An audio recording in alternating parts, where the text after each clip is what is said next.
Okay, if you'll open up your notes from last time, if you recall, we've been talking about St. Augustine.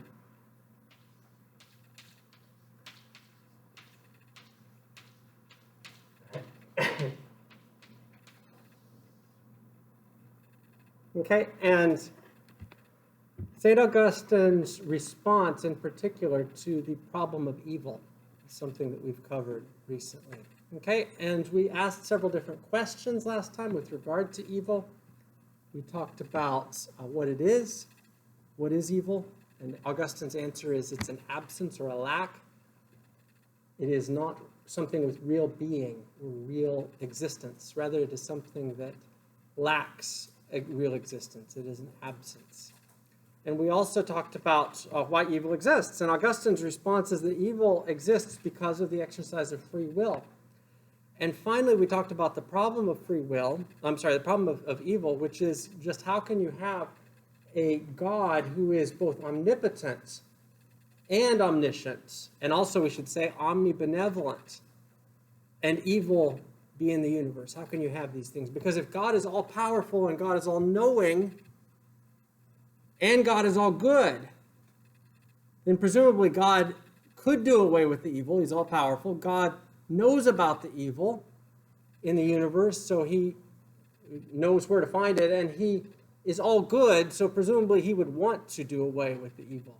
Okay, and so the problem of evil is, why does evil still exist if this is indeed the case with regard to God? Okay, and Augustine's answer is, again, the same answer here. Evil exists because of free will. Okay, so evil exists because free beings can't be genuinely free unless they can choose against God.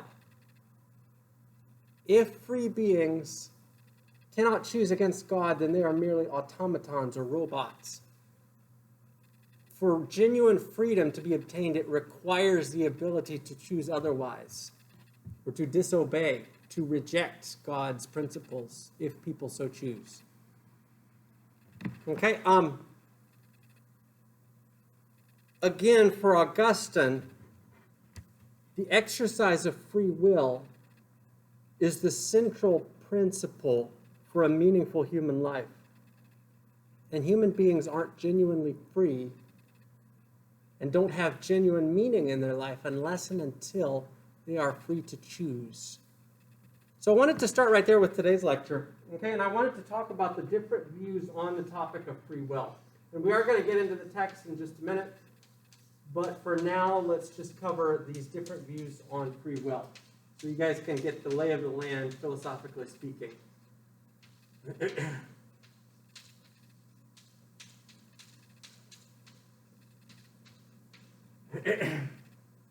Okay, on one side we have determinism.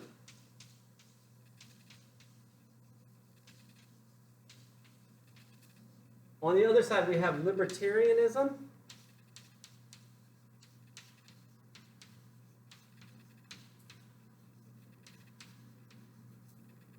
And in the middle we have compatibilism.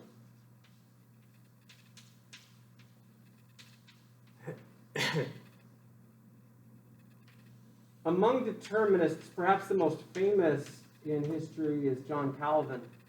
Determinists view free will as an illusion. Okay, this is not my worldview, but it is a worldview that some very smart people have had. They view free will as an illusion. They see it as something that quite simply doesn't exist. Your feeling that you are freely choosing your way through life is just a fiction. It's not something that is real. Okay, and for determinists, if they are theists like Calvin, the reality is that God chooses on our behalf. God determines for us various aspects of our lives and all the way up to our salvific destinies. Okay, John Calvin, famous theologian and philosopher, argued that people's salvific futures are actually determined for them prior to their birth. Okay, this is not my worldview, but it is a worldview that has been very influential. If you grew up Presbyterian, it is the worldview that has influenced Calvinist-based churches and ecclesiastical backgrounds. Okay, the determinist worldview suffers from certain problems. Okay, how is it just for a good God to send people to eternal damnation, for instance, assuming you believe in a classical view of hell? Okay, how is it just for a good God to send people to such a place if he has determined that they do so prior to their ability to choose? In fact, they don't have an ability to choose on the determinist view. Okay, and it seems manifestly unjust for such a thing to happen, okay, to basically everybody, including determinists themselves. It seems manifestly unjust for God to determine our salvific futures in that regard. Yeah? So I know a little bit about John Calvin. For sure. And what the Calvinists say, they say like what you were saying, why, like, is it unjust? Mm-hmm. They'll say like, oh, it's for the glory of God. That's correct. And That is how is it? sure. Absolutely, man. Thank you. That is absolutely the answer the Calvinists will give. Is it is actually to God's glory that people be determined in this way, that they be sent to eternal damnation. Okay, because God's glory is manifested by virtue of God's will being achieved. And I'm with you, man. I don't get it. I don't get it either, man. It's not, again, this is not my worldview, and I don't understand why some people, real smart people, hold this worldview. Because it is not only, it feels immoral to me, but it also is, it manifestly contradicts my felt experience, which is that I have free will. They say like God ordains like everything, like including like massacres and Oh yeah. Holocaust. They say God, it's not like he didn't, it's like he not just determined it, like he made people do it. Oh sure, yeah. And it's like No, I'm with you, man. I'm with you. I do not know. I mean, I guess I do know what would drive people to come to such a worldview. I guess it's that it absolves them of the feeling of deep responsibility for what they've done. But I don't know why they would stay there, having come to that worldview. and only God only saves like certain people. That's correct, yeah. Only some will be saved, others will be damned, and this was determined before the foundation of the world, before they were ever born or made a choice. Their futures were determined. So, now, I'm totally with you. Probably it's all of us who share this view that determinism is hard to defend. But I want to speak up on behalf of the determinists, okay, because that's the way philosophy works. The give and take of different people who sincerely believe a certain worldview, even if they're in disagreement with each other. And since we don't have any Calvinists or other determinists to defend themselves here, I'll have to speak up on their behalf. Okay, and I'm going to say that, believe it or not, actually, there's a whole lot of soft determinism that pretty clearly has already shaped your life, whether you realize it or not. For instance, we speak English in this classroom, okay? Some of us speak Spanish. Regardless of which of these two languages you speak, the fact of the language that you speak was chosen for you by the accident of your birth. It's not something that you actually have chosen yourself. It was chosen for you. Again, determinism, a soft form of determinism. Not hard determinism, since every facet of your life might not necessarily be shaped, but definitely, I mean, the language you speak is pretty important. And that aspect of your life was chosen for you. Or try this one on. The socioeconomic circumstances that we were born into, chosen for us. Not something that we chose. That aspect of our lives and existence was determined. Not something that we had any control over. And that is incredibly influential in the way we perceive the world and in the way that we understand our own self and our nature, our being in the world. So those are just two examples. I could cite lots and lots of examples of ways in which our lives are determined. Our lives are actually determined, again, soft determinism, by virtue of our habits to a large extent. Most people are slaves to their habits. Okay, I am a slave to those little preschool goldfish. Okay, I've got little toddlers. They love the goldfish, and I have become addicted to goldfish since I have toddlers, right? And if you left goldfish out on the kitchen counter, and Dr. Neal was going into the kitchen counter to, I don't know, fill up his mug with water or something, right? And goldfish were there, I would basically have no power because I'm a slave to my goldfish habit. I would have no power to resist, and I would take a handful. Okay, again, soft determinism, not hard determinism. If you consciously resist, you can reject it, but we can only think about only about 10% of our conscious activity, only about 10% of our cognitive activity is actually conscious at any one time, and 90% of what we're doing is simple rote habituation, the stuff that we always already do. Only the stuff that we actually are focusing on is stuff that we might be able in the moment to alter or to change. Okay, so while determinism is not my worldview, there are things that can be said on behalf of determinism, at least a soft variety, that our lives and futures in the world are determined. Okay? All right, on the libertarian side, Wesley is an example of this view. John Wesley, maybe you grew up Methodist or Baptist. Some Baptists are libertarians. The libertarian view is that we have free will.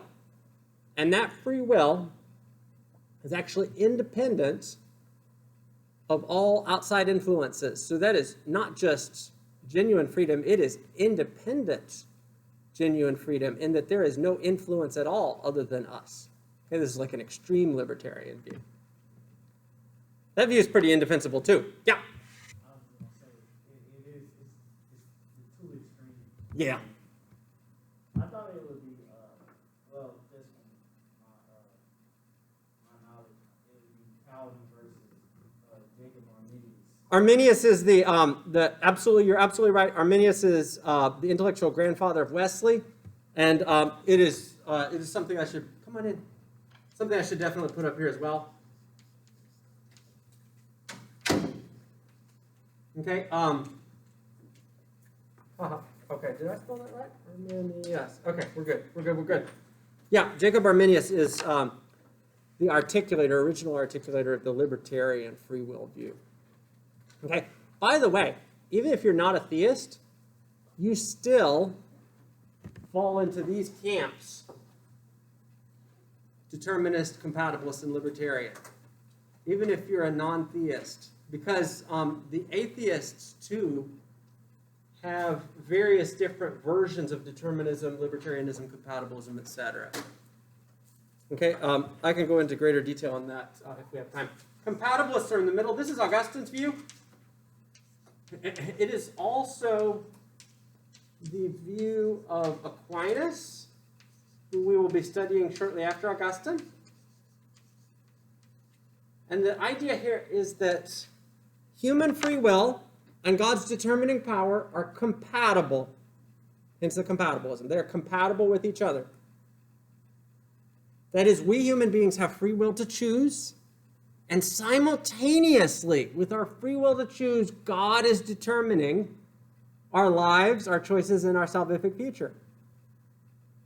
Now, this strikes some people as a crazy view. It's like, what? How can something be both free and determined simultaneously? Yeah. So they call it like, from what I know, they call it like synergist, like God is like working with him, kind of like synergistically. Synergistically, that's right. God and the human determine at the same time that something happened. Okay, now, again, this might strike you intuitively as it strikes me as being very hard to figure out. But think about some metaphorical cases, right? Okay, so when I was a teenager, when I turned 13, I got my own room at my house. Okay, I was so excited, but I did what all teenagers do. I trashed my room. Okay, my room was a mess. I would hop from like empty space to empty space to get to my bed. Okay, it was so bad. All right, now, my room was also immediately visible from the front door. And we had company come over sometimes. And when company came over, my mom made me clean up my room. So imagine it's Saturday morning at 10 a.m. and my mom says to me, we have company coming at 6. Your room had better be fully clean by that time. And so, typical teenage me, lazy bum that I was, I lounged around. Maybe by about 2 p.m. or so, I started cleaning my room. And maybe by 4:30, it was clean. Okay, 10 a.m., my room was a dirty mess. 4:30 p.m., my room was clean. I asked you, which agent brought about my clean room? Was it my mother? Was it me? Who brought the clean room about? Was it both? Was it both? Okay, because quite clearly without my mother's input, my room would not have been clean at 4:30. Without my willingness to clean my room, it would not have been clean at 4:30 as well. That's a metaphor. All metaphors have limitations, but it is possible for two agents simultaneously to determine a particular course of action or outcome. Even though one of them is merely the proximate cause, the other is the remote cause, it is possible for the free will of two agents simultaneously to participate in the determining of a particular action or outcome. We could vary the metaphor. We could talk in terms of soldiers on a battlefield being ordered into battle by generals, both of them simultaneously determining the action. But the point is just this. Again, all metaphors have limitations. The point is just this. On the compatibilist view, our free will is compatible with God's divine sovereignty. The beauty of the compatibilist view is that it is able to reconcile the felt experience of human freedom, our feeling that we are genuinely free, with classical theistic teaching about God's sovereignty over human affairs and over the universe. The problem with compatibilism is explaining how it is possible for both of these different forces, the individual human freely choosing and God sovereignly determining, to simultaneously bring about a course of action or an event. Okay, so the beauty is that it balances the different things to be considered. And the problem is that it struggles to explain how they balance and how the connection occurs. Go for it. So, like in the middle, I heard like the way they try to reconcile it, they call it like middle knowledge or something. That's right. Yeah. So God is omniscient on classical theistic teaching. That means God is all-knowing. One way maybe to reconcile God's characteristics, like omniscience, with human free will is maybe through middle knowledge. If God has middle knowledge, that is knowledge of counterfactuals, things that we didn't actually do or won't actually do, then that means that God knows all the possible contingencies that we could ever do in our lives. All the permutations, all the different tracks of universe or paths through our lives. God knows them all. And God maybe is simultaneously determining them all, allowing us the freedom to genuinely choose some of them. Okay, that's a potential compatibilist view. Not all compatibilists are advocates of middle knowledge, but many compatibilists would say that the way that God determines and we determine simultaneously is that God actually knows and has predetermined all possible paths and choices we could take. And we human beings, in choosing some of those, happen to choose just a small fraction of the knowledge and determining power of God. Okay, these are speculative topics. No one knows the answer to these topics. Okay, it's fun to think about, it's fun to journey and discuss, but at the end of the day, we have no idea. Okay, it sure feels like I have free will, and I'll tell you what, going through life assuming that I have strong self-centered personal free will is an assumption that has served me very well as I make choices. Namely, I am responsible for my choices. Okay, the more that I say to myself, look, I am responsible for my choices, generally speaking, the better I choose. The more I play victim and say I'm not responsible or I am, being shaped by my circumstances, generally the worse I choose. Yes? I was just gonna say the same thing. The problem with determinism is like you can have a victim mentality Yeah. This is just what I'm supposed to be, or this is what I'm supposed to do, or whatever, because everything is just determined anyway, so why even try? Mm-hmm. Yeah, exactly, exactly. No, I totally get it, man. At the end of the day, I'd say I'm a compatibilist most days of the week and a libertarian some days of the week. Maybe it's 5 and 2 or 4 and 3. Not sure. Are there any questions about this? About the topic of free will or Augustine's views on it?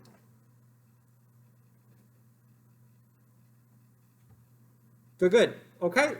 Yeah, go for it.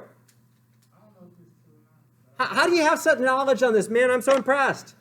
That's like totally cool, man. I love theology.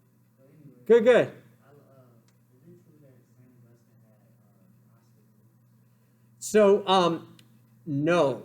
Yes and no, I should say. He started off with Gnostic views. And he was attracted to this cult called Manichaeism.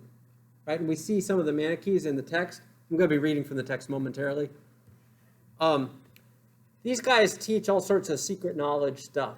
Gnostic views have two characteristics.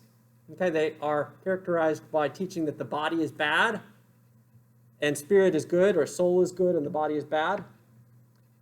And also they're characterized by this notion that there is in the world and in the universe secret knowledge to be had by some and not by others. And to the extent that you have this secret knowledge, you're one of the initiated and a special person over and against all the rabble that don't have the secret knowledge. Okay, Augustine starts off with the Manichaean idea that there is secret knowledge. And I guess I should say, in response to your question, man, the more I think about it, he seems always to retain some vague allegiance to the notion that the body is problematic. So that's the other aspect of Gnosticism, namely the body is lesser than the soul, or it is secondary to the soul. And he seems always to retain that notion, at least to some extent. But he definitely in later life rejects the notion of secret knowledge, and he also in later life comes to appreciate more than he used to, than he did in earlier life, the aspects of the human body that are to be morally celebrated. So I guess that would be the answer I'd give. Yeah. Gnosticism is a way of thinking that tends to arise from time to time. It's often associated with the notion that body is bad and soul is good. So body is to be rejected or subordinated to soul. Okay, I want to look at book 3 today. Okay, and we're going to start in chapter 8 of book 3, and then we're going to go back in a little bit later to chapter 2 in book 3. Okay, so I want to talk a little bit about the natural and the positive laws. Okay, so let me make that my second point in my lecture today.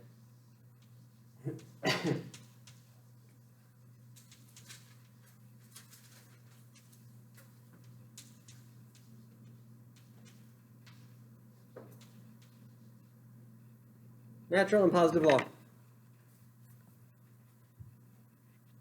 I'm reading down in the second paragraph of chapter 8 of book 3. Augustine, remember, he's writing an autobiography, and he intersperses these personal recollections from his own life with these philosophical flights of fancy where he reflects on general philosophical topics. Now, he writes there in the second paragraph, chapter 8, but when God commands something contrary to the customs or laws of a people, it must be done, even if it has never been done before. If it has been neglected, it must be restored. And if it has never been established, it must be established. Okay, it is lawful for a king to command within the city over which he rules something that neither he nor any predecessor had ever ordered, and if it is not against social principles, for him to be obeyed, or rather, if it be against the principles of society, for him not to be obeyed. Just as among the authorities in human society, the greater authority is set above the lesser in the order of obedience, so God stands above all others. This is a really influential part of the Confessions. Okay, at first it looks just sort of like, I don't know what's going on in this passage. Let's talk about it. So what Augustine is saying is that there are two codes of conduct. One is the positive law, and the other is the natural law. Let me draw this up here, an illustration.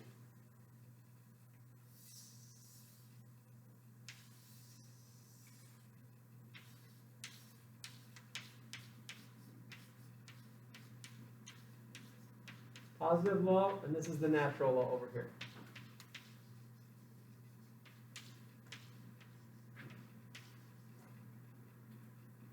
Okay, and I'll number these different segments or sections of the diagram. Okay. There is, in the first place, positive law. This is the law of the land, the laws of the state of Texas. Laws that forbid us to cheat on our taxes, laws that forbid us to take innocent human life, right? They prohibit vigilante justice. Laws that require you to drive on the right-hand side of the road, to follow traffic signals and other kinds of stop signs and various different traffic requirements. A variety of different laws that are on the books in the state of Texas. Okay, a bunch of different laws. Laws have exploded in number in the last 50 or 70 years. There also, though, Augustine is writing, there also is at the same time a second body of law, or a code of conduct, that is not listed in the laws of the state of Texas. But it is just as real, and in fact more important than the laws of the state of Texas. It is written in your mind. Okay, it is a moral code, a code of conduct that is written in the minds of human beings, or to speak metaphorically, written on the hearts of human beings.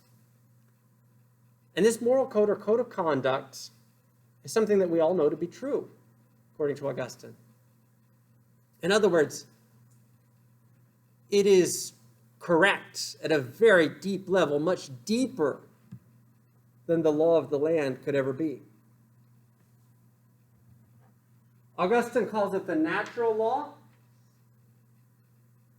and he thinks that God gave it to us. He thinks that God gave us a moral sense, call it conscience, if you will, a sense of right and wrong. And that sense of right and wrong is something that all right-thinking people can and ought to follow. Okay, a deep moral sense. Now, I want to talk a little bit about the connection between the positive law and the natural law. And I'm going to use these three different segments or locations as a way of describing this. This is what Augustine is talking about in particular in the passage that we just read.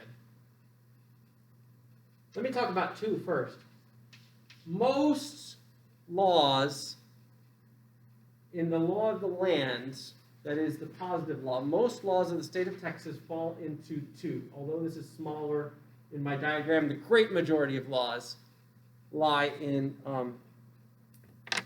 in section 2. What are those laws? Those are laws that overlap with the natural law. These are laws of the state of Texas that reflect an underlying moral principle that is deeper than the law of the land,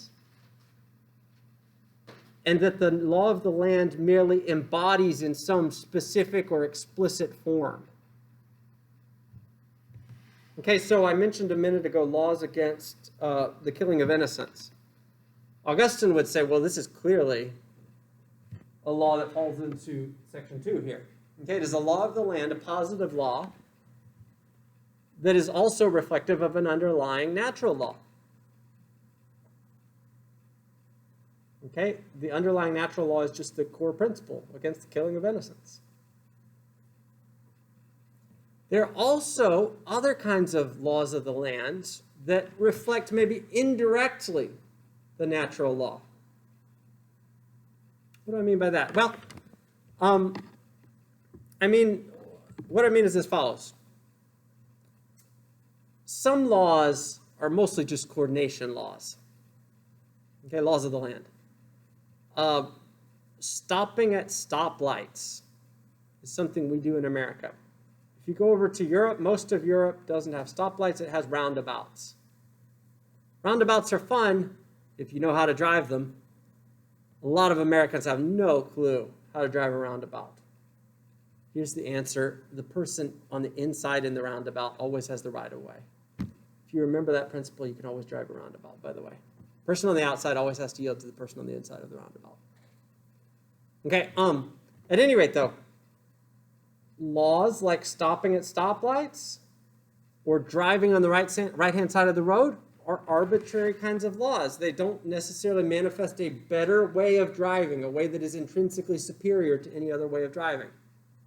We could all drive on the left-hand side of the road instead of the right-hand side of the road. Why do we all drive on the right-hand side of the road, though? What's that? So you could just turn. Yeah, but we could do that on the left-hand side too instead. Yeah, but in other countries where they drive on the left-hand side of the road, the driver is actually on the other side of the car. Yeah, so we have our drivers on the left side of the car, right? Not so in other countries where they drive on the other side of the road. So there are countries that do it the other way, right? England, Australia, South Africa, Japan. There's nothing intrinsically superior about driving on the right-hand side of the road. We drive on the right-hand side of the road so that we can preserve and protect innocent human life, don't we? Right? Indirectly, the law is a reflection of an underlying natural law principle. At least that would be what Augustine would say. This is a law, traffic laws. These are laws that are in section 2 because they are positive laws, laws of the land that reflect an underlying natural law principle. The principle that human life is to be preserved and protected. Okay, now, some things are here in section 3 in the natural law, but not in 2. So they do not overlap with the positive law, the law of the land. That is, they are things that we know to be right, and yet the law does not prohibit violations of them. For instance, let me give you a couple examples here. I was reading an article one time about the number of times a day that the average American lies, and I think it's about 7, okay? I think it's 5 to 7, I can't remember exactly. Okay, so assuming people lie that much, dude, if people really lie that much, I guess they're counting a lot of social lies or whatever. If people really lie that much, we are crazy, dishonest folk. But we don't have laws that prohibit all those forms of lying. We actually just have laws that prohibit what's called perjury, which is lying under oath. Or maybe proxy versions of prohibitions against lying, such as pledging to abide by a contract and then not abiding by it. That's a form of lying, right? So that's something that the laws also prohibit. But most lying that human beings do is not something that the laws prohibit. Okay, in fact, there is no punishment at all for it. We may know it to be wrong, and yet we don't face any legal ramifications for doing the lying. Okay, or here's another one. Adultery, cheating on your spouse. Right? No laws against it. In some parts of the world, they actually have laws against it. If we were in Afghanistan, you could get stoned for it. Okay, but we're not in Afghanistan. I think that that's merciful. Yeah. I was going to say military. The military, okay. Yep, good. Okay, there is that. Yep. But in the general culture, things are a bit looser. We know adultery to be wrong. At least I hope we know that cheating on your spouse is wrong. Okay? We know adultery to be wrong, and yet there are no explicit laws against it. It is in section 3. It is a natural law idea that people know to be, they know faithfulness to one's spouse to be right and adultery to be wrong, but it isn't necessarily manifested in the law of the land. Okay? All right. Now, the really interesting laws are the ones over here in 1. Those are the positive laws that are not reflections of an underlying natural law. What do I mean by that? Well, one of the most famous moral theorists and activists, more of an activist than a theorist really, of the 20th century in America was Martin Luther King Jr. Okay, and MLK knew his Augustine very well, and Aquinas. And most of us have probably read the Birmingham jail letter in high school, yes, maybe? Show of hands. Only 2 of us have read the Birmingham jail letter? Oh dear, okay. Oh, sadness, okay. All right, well, it's a great piece. And so MLK is there in the Birmingham jail, right? And he writes this letter in response to a group of clergymen who've been criticizing him. Okay, and these clergymen are actually sympathetic to his cause. They're sympathetic to his quest to end segregation laws. So at the time in the American South, and actually other parts of America as well, there were these laws prohibiting racial integration in locations like buses or bathrooms, water fountains, workplaces, etc. Okay, so blacks and whites had to use different bathrooms, right? Blacks and whites had to sit in different parts of buses and stuff. Okay, we had actually laws in place here in Houston that codified this. Okay, and the clergymen in the Birmingham jail letter incident, the clergymen are sympathetic to MLK's quest to end these segregation laws. MLK in the 1960s advocated integration over segregation. He opposed the laws that he believed, I think rightly, were being used to keep black folk in America down, to prevent them from full equality with others. Now, what the clergymen disagreed with was MLK's tactics. So they said, we agree with your goals, but MLK's tactics were leading to civil unrest. Okay, and if you're familiar with the civil rights movement in the 1950s and 60s, you know that there were a lot of practices that were leading to social disruption at the time. People would lie out on the streets so the buses couldn't come through. People would lie out in front of doors at workplace establishments so people couldn't walk into their workplace. Okay, it's sort of a passive-aggressive social unrest tactic. Okay, the idea was to try to create tension and try to force others without doing violence. So MLK was not advocating violence. That was his big thing, in fact, was nonviolence. Okay, God be praised, he saved this country from a civil war in the 1960s. MLK was not advocating violence. But he did advocate these passive-aggressive tactics that kind of had an edge to them. And while they weren't violent, they definitely led to social disruption and undermined the logistical systems of the cities in which they were being practiced, right? Okay, so MLK was getting criticized for this. MLK pens a famous response in the Birmingham jail letter, and he cites Augustine. And he cites Aquinas as well, because Aquinas follows Augustine on this topic right here that we're talking about. He cites Augustine, and he says there are 2 laws.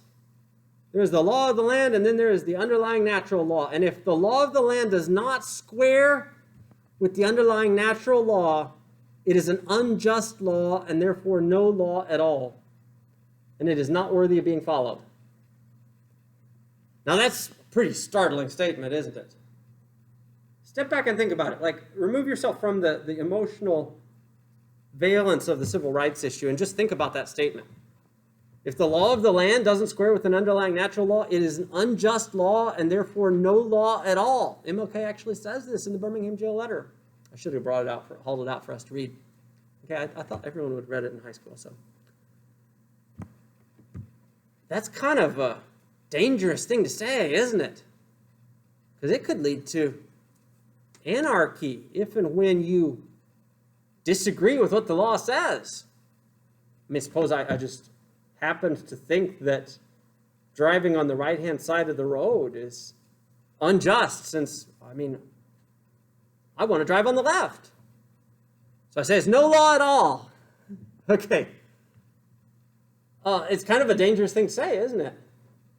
Okay, but MLK said, look, the reason why we are justified in our are disruptive tactics, the disruptive tactics of the civil rights movement. The reason why we are justified in doing these things is because these are unjust laws.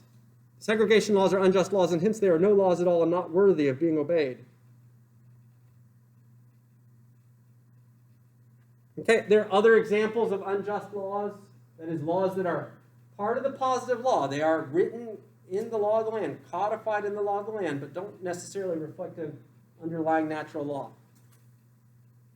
Yeah, Victoria.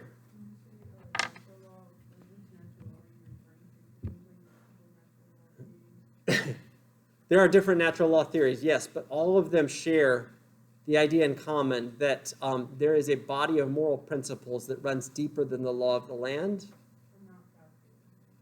Some are theistic natural law views, others are non-theistic natural law views. Okay, so for instance,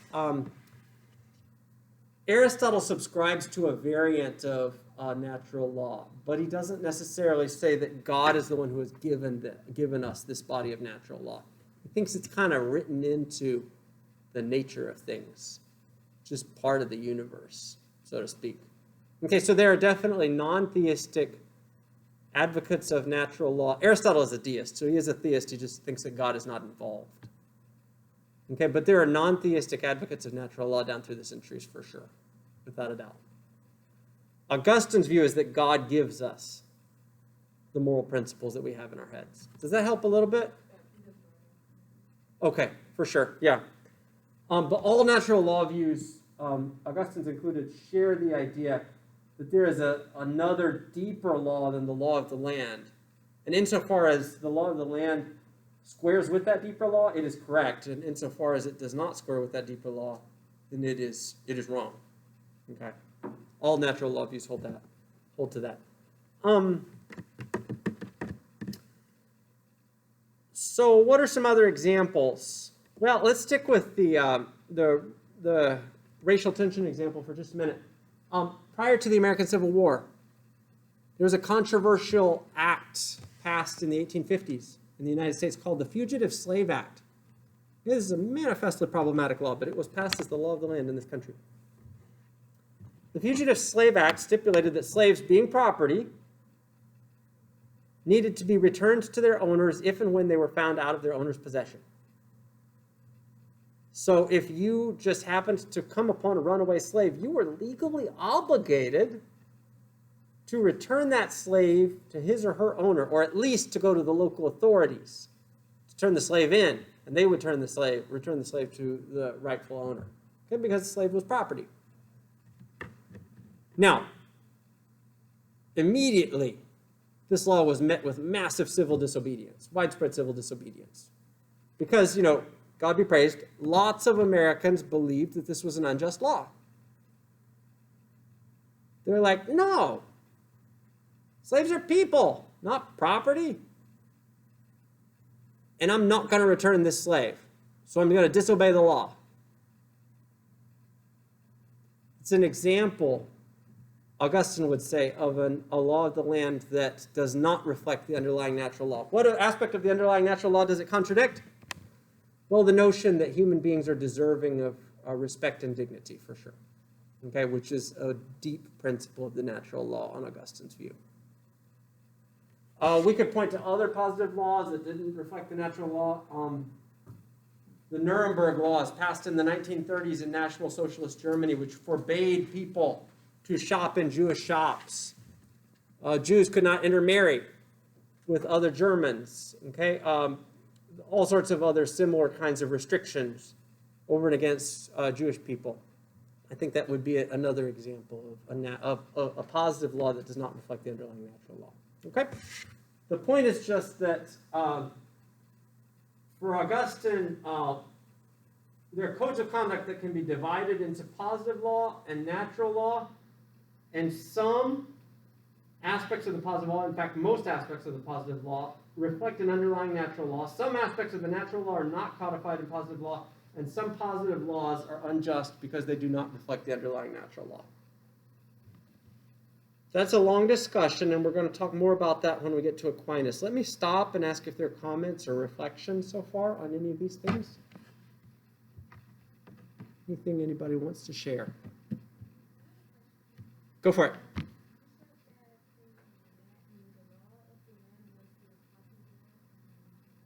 The law of the land is a term I was using to refer to the positive law.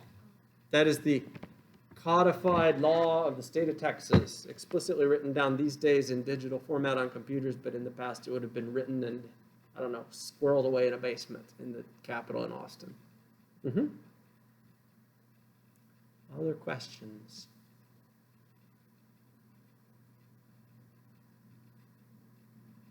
Okay, I'm a little bit actually disturbed that we haven't read the Birmingham jail letter, so maybe I should try to do something about that when we get to Aquinas. Maybe we can look at a paragraph or two together. We'll see. Okay, we'll see. I'm a little bit disturbed about that because that's an important part of the last 50 or 60 years or so. And again, King is an activist more than he is a philosopher. He's not really a deep thinker. He's more of an activist character. Okay, and he doesn't really write a whole lot. He organizes social protests more than he thinks or reflects. But still, it's important to encounter his ideas, which have been so influential, when he does stop and write them up in a codified, reflective form. Okay, let's take a quick break. Okay, open up your confessions text. And sorry, I'll make this the third point of the lecture, but I just won't write it up on the board. We're talking about a topic in philosophy of aesthetics. Let me write the word aesthetics up on the board, just so everybody's on the same page. Aesthetics is just art, and philosophy of aesthetics is philosophy of art. What's that? Book 3, chapter 2. Chapter 2, yeah. Okay, so this course is a fast-paced introduction to a bunch of different issues in philosophy, some of them only disparately related to each other. Okay, we just talked about an issue in legal philosophy, philosophy of law, and prior to that we talked about some issues in philosophy of religion. Augustine also, though, has things to say about art, about aesthetics. Philosophy of aesthetics is an interesting field. It covers a lot of important questions. One of the most important, for sure, is what is art? What counts as art, right? Definitely some sort of masterpiece in the MFAH might count as art, but I've been in the MFAH, and I've seen some incredible paintings, but I've also seen some junk there. I was there just prior to the pandemic, and there's this one canvas there that's got this red ball on it. It's just painted red ball, and it's white canvas. And you look at it and you're like, my 5-year-old really could do that. And I know you're supposed to look at it and project on it your own thoughts and feelings, but I mean, once you if you're playing tennis, you play with a net, right? And you got to get the ball over the net. If you lower the net all the way to the ground, it's not tennis anymore. It's too easy. And if you make art something so functionally easy,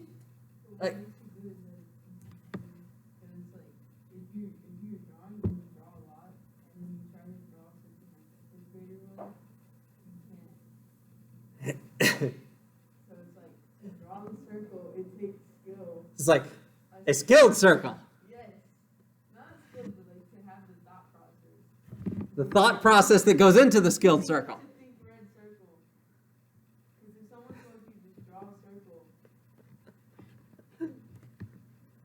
Yeah, okay. I'm trying. I'm really trying. I'm listening. I'm willing to entertain all views. I'm really trying. But I did stand in front of that, and I thought to myself, this is stupid. Okay. Okay. One of the most famous abstract artists of the 20th century, at least in America, is Jackson Pollock. Okay, and maybe you guys have heard of him, maybe not. He would lay out these enormous canvases on the floor of his studio. And then he'd take buckets of paint. And he would throw the paint across the canvas. Okay, and the canvases, you can see this all over the online, right, in museums of high art. Canvases would just be enormous splatters of paint. Oh, okay, so it's not all. abstract art that you're defending? Because like it doesn't take skill, you can just throw it. Okay, but there are skilled circles. Yeah. Okay. Cool. Okay, let's we'll cover that issue again in philosophy of aesthetics at another date. Okay, but let's talk about this section here.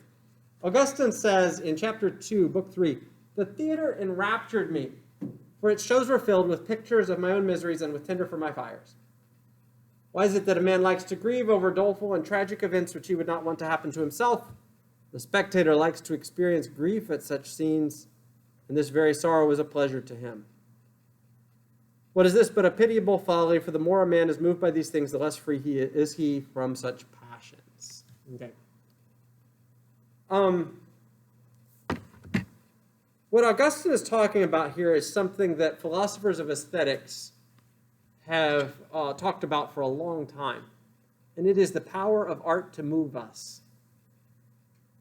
Okay, the reality is that theater, art, music, movies, all forms of artistic endeavor can speak deeply to the human soul, apparently, in ways that argumentation cannot do. Art moves us much more deeply than rational argumentation does. Okay, I can stand here all day in philosophy class and argue for a particular point of view using well-reasoned arguments, and I can't get nearly as far as somebody with a single movie scene could get by telling a story that speaks deeply to the soul. Humans seem to be wired, Augustine is saying, in such a way that they get touched by art very deeply. And he's worried about this. He's concerned about this. Okay, because he says, look, there are things I see in the theater that I would never abide in real life. Now, he doesn't explicitly mention it, but I mean, I was reading an article not too long ago about the number of murders that your average American 9-year-old has seen on television or in movies by age 9. Okay, and I can't remember the exact number, but it was in the thousands. Okay, this is like on-screen murders that kids have seen by age 9. Okay, now I hope that we wouldn't abide that ever in real life. But Augustine is concerned because he thinks that when he sees something in the theater, it touches him very deeply and changes his character state, and he's worried that art can do this in nefarious or dangerous ways. One philosopher we've covered in this class already, Plato, is very famous for his views on art. Okay, Plato, in fact, was really hostile to it.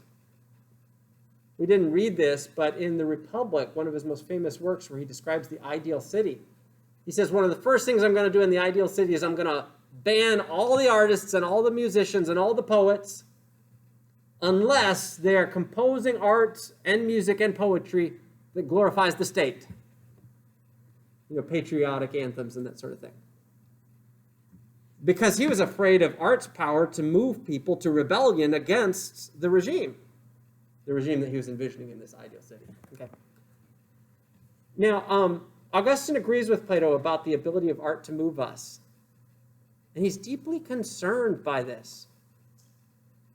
Okay, and you can see this sort of an issue. I've got to run in just a minute, so we're not going to have time to really unpack this at depth. But you can see this sort of an issue on display today in our own time in discussions about art or versions of art. For instance, you guys heard about the debate over whether violent video games make people violent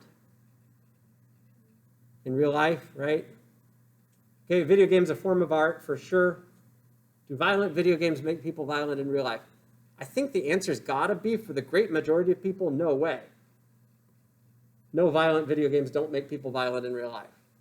No violent movies don't make people violent in real life. However, for a certain percentage of the population, the answer has to be yes. Okay, this shooter dude out in El Paso a couple of years ago believed he was living out his Call of Duty fantasy. Okay, by shooting these people, like 20-something people in the Walmart. Okay, shot them all dead. So for a certain small percentage of the population, the answer seems to be yes.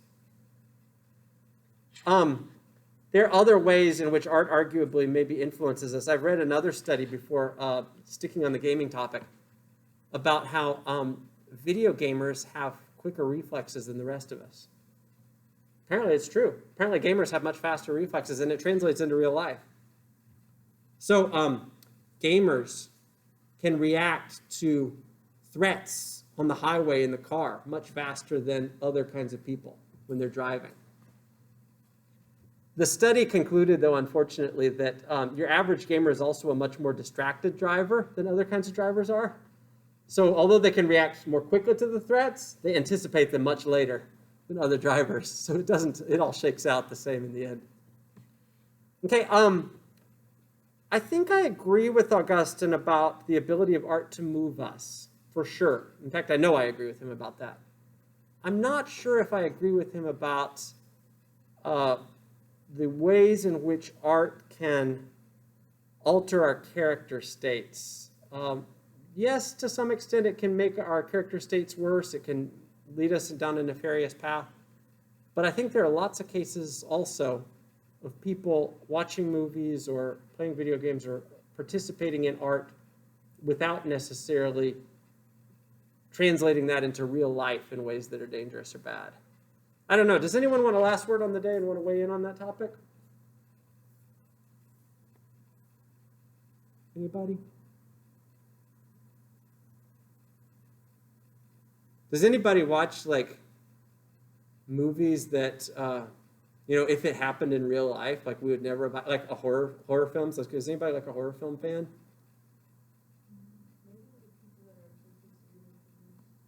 Right? Some people love watching those kinds of movies for sure. Yeah, after I got sick of all these superhero movies that have come out, I kind of turned to rom-coms. My wife moved me towards those. So I'm actually